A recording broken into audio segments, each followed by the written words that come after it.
Toastmasters, esteemed judges, and welcome guests.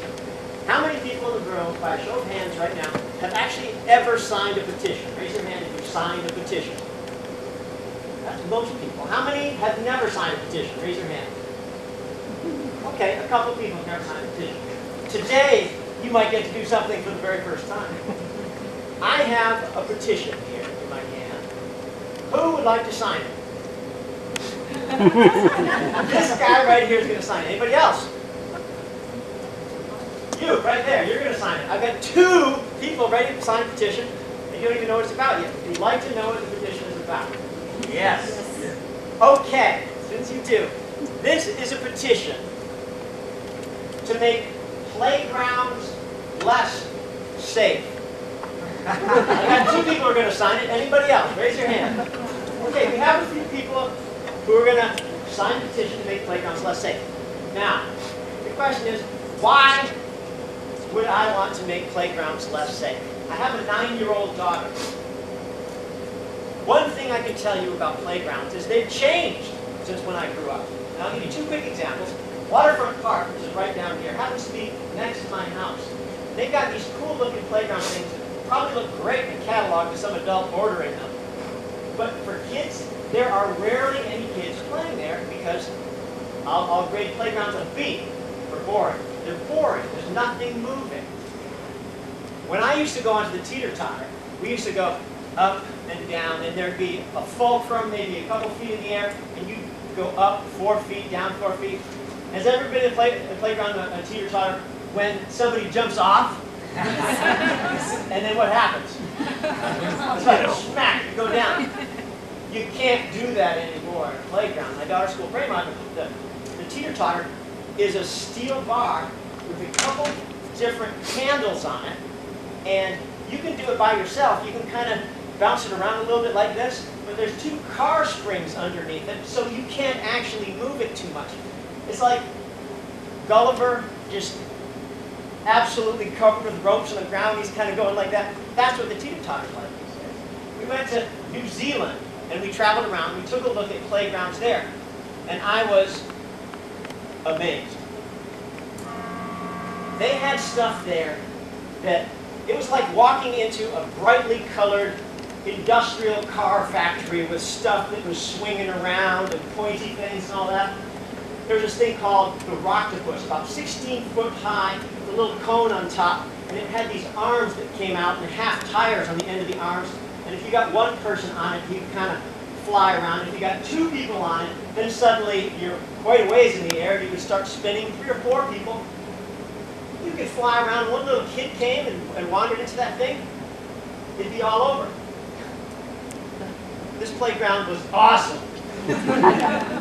It was stellar. So, today, kids have a little bit of a different environment to grow up in.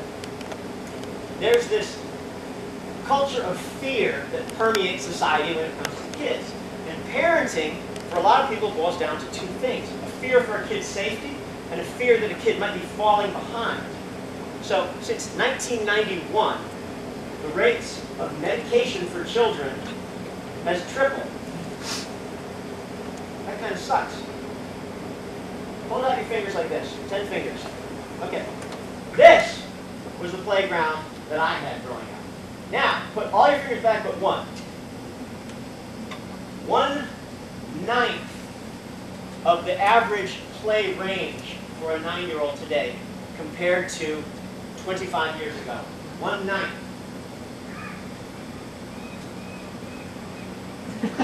That's right.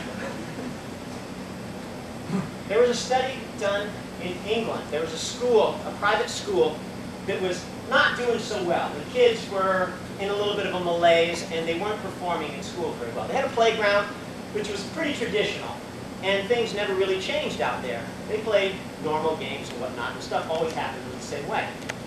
They did one thing different, which was they tried to make the playground new every time they went out there. They'd move stuff around, they put new things out there, scarves and tarps and foam swords and all this stuff. And you saw a before and after of this playground. The first one, everybody's kind of doing their own thing. The second one, kids were running around. There was pirate ships. They were running around with tarps all underneath like a big parachute. And the kids themselves, when interviewed, said, "We like it so much better. We feel alive and awake." The teachers noticed a massive difference in performance. You ready for the science?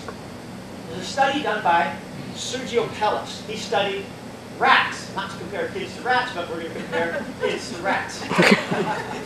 Rats that were prevented from playing while growing up, because animals will play together, were found to have a prefrontal cortex that was damaged, and they were called socially incompetent. They couldn't deal with uncertainty growing up. And what they did was they froze their little rat brains and chopped them up, and they took a look at the connections, the neural pathways and synapses and whatnot. And you want to have a lot of action going on up there, right? You want to have your brain developed. The socially incompetent rats looked like a few earthworms in the bottom of a cup. The ones that had been able to play, it looked like a bowl of pasta. Angel hair pasta, even better. Lots and lots of connections.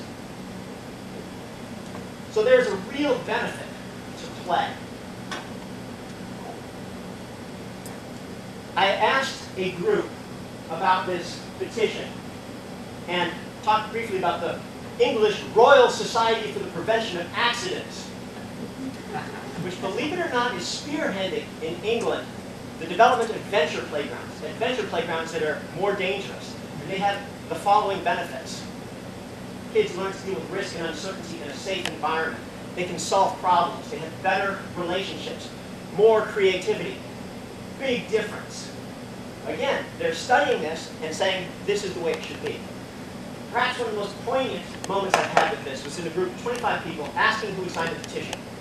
Nobody in the room. Looked over to the side, one hand up. My 9-year-old daughter. Now, who's ready to sign the petition? All right, thank you.